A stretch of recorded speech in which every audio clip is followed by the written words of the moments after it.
Hi foodies, welcome back to Curry in Hurry series episode number 10. Today let's make a delicious country chicken gravy in the simplest way possible yet packed with incredible flavors. This rich and aromatic curry pairs beautifully with your idli, dosa, chapati, paratha and even plain rice. Let's get started. For this recipe we'll need half kg of large cut country chicken, 12 shallots, 1 small tomato, 10 garlic cloves and a piece of ginger about the size of 10 cloves. For the spice mix, take adequate salt, a pinch of turmeric powder, 1½ teaspoon of chili powder, 1½ teaspoon of cumin powder and 3 teaspoons of coriander powder. Now let's prepare our masala. Add all the ingredients shallots, tomato, garlic, ginger and the spice powders into a blender.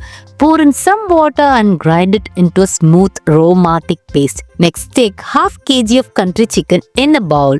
Add 1/4 cup of yogurt and the freshly ground masala paste. Make sure to mix everything thoroughly, ensuring the chicken is well coated. Let it sit for at least 30 minutes for the flavors to infuse.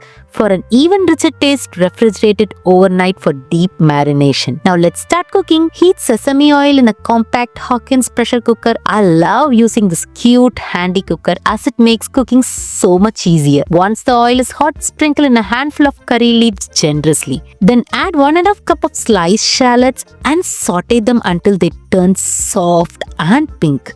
Now carefully place the marinated chicken over this onion bed. Let it cook in open for 5 minutes, stirring it occasionally. This helps the chicken absorb all those rich flavors. After 5 minutes, pour ½ cup of water over the chicken and mix them well. Close the lid and pressure cook for 3 whistles. Then lower the flame and let it simmer for 15 to 20 minutes before switching off. If you're using broiler chicken, you can switch off after 3 whistles as it cooks faster. Once the pressure naturally releases, open the cooker and check the consistency. If you want a thicker gravy, let it simmer uncovered for another 5 minutes until you reach your desired texture. And there you have it, a rich, flavorful country chicken gravy that's ready to be served. Enjoy this mouth-watering dish with your favorite sides and let me know how it turned out. If you loved this recipe, like, share and subscribe to MellowBites. See you next episode. Bye.